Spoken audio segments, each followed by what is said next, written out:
Hello, my name is Irio. Now we are going to talk a little more about cast iron. It's an important topic, and I will introduce you to understand the general properties and applications for this kind of metal. I want to say sorry in advance for my voice level. Everybody here is sleeping. I don't want to awake them, but I need silence, so here I am.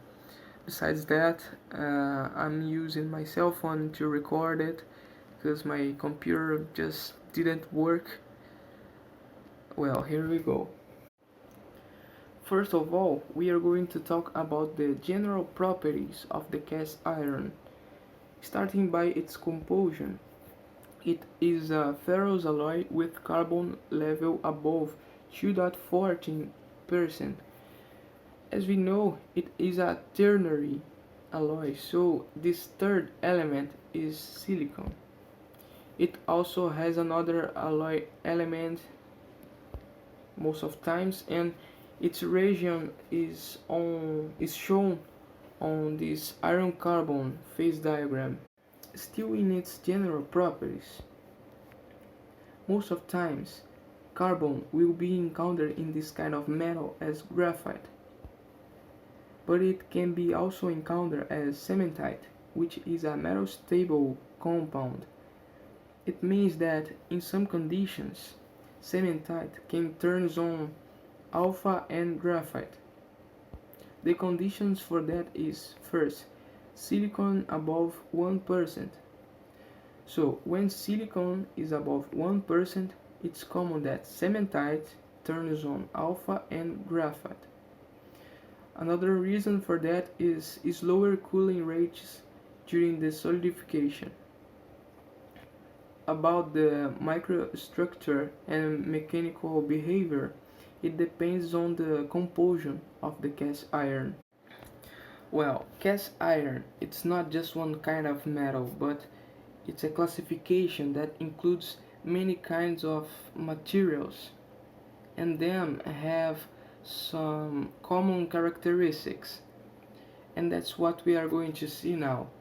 Well, the common advantages of cast iron: first, low melting point. They are cheap, and it's very important. Good corrosion resistance, high hardness, and wear resistance. In another hand, we have the disadvantages, that is great fragility and low ductility, and they have limited welding. As we said, there are a lot of alloys elements that are used to improve some characteristics in this kind of metal. So the most common of them are nickel, copper, tin, molybdenum, vanadium, chrome, sulfur, and manganese. And they are used for different reasons. For example, graphitization, ductility, abrasion resistance, wear resistance, corrosion resistance. So for example, chrome is used to increase corrosion resistance.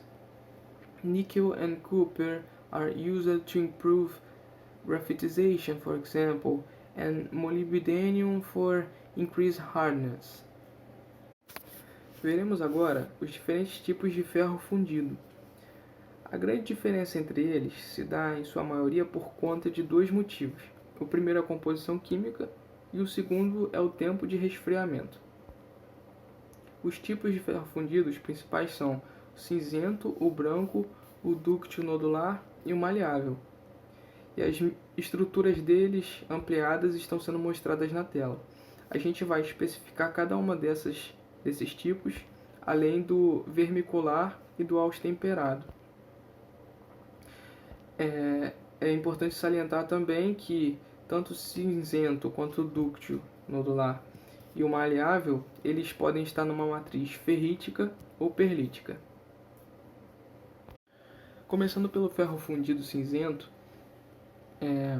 a composição química dele de entre 2,5% e 4% de carbono, entre 1 e 3% de silício. Ele é um dos ferros fundidos que mais apresenta silício. E ele pode apresentar também outros elementos de liga, então é comum ver manganês, fósforo, enxofre, entre outros. Nessa foto a gente pode observar a estrutura dele. Ele é composto por uma matriz que pode ser tanto ferrítica quanto perlítica. E você observa também pequenas lâminas, veios ou até flocos, né, de grafita no meio dessa matriz. Quanto à matriz, eu já tinha comentado que pode ser ferrítica ou perlítica. Vai depender, mais uma vez, da composição química e da velocidade de resfriamento. Uma composição química com menos silício e com um resfriamento mais rápido favorece uma matriz perlítica. E o contrário, né, favorece uma matriz ferrítica. Vamos a algumas características importantes do ferro fundido cinzento. A primeira delas é comum à maioria dos ferros fundidos, que é o preço baixo, que é muito importante. A segunda não necessariamente ela é benéfica, mas ela é importante de saber, e por isso está aqui, é que ele é mecanicamente pouco resistente e frágil em tração. Isso acontece por conta das concentrações de tensões nas pontas dos flocos de grafita, corroboram para essa característica. Ele tem mais resistência e ductibilidade em cargas compressivas. Ele também é resistente ao desgaste, como a maioria dos ferros fundidos. E ele tem grande fluidez em temperaturas de fundição, que para os ferros fundidos são baixas, isso é importante. E isso favorece com que ele possa ser usado em peças com formatos mais complexos. Outra característica muito importante e que chama atenção é o amortecimento vibracional. Esse gráfico é bem conhecido e compara com o aço em relação ao ferro fundido cinzento em função do tempo. Então isso corrobora para que ele seja usado, por exemplo, no setor automobilístico. E para fechar, a gente vai ver as classificações dos ferros fundidos cinzentos e junto com as classificações as aplicações, porque a gente entende que as diferentes classificações englobam características importantes e fundamentais na hora de você determinar a aplicação daquele material. Então a gente vai começar com a classificação da ABNT, que usa FC mais um índice. Esse FC é por causa de ferro fundido cinzento e o índice é o limite mínimo de resistência à tração.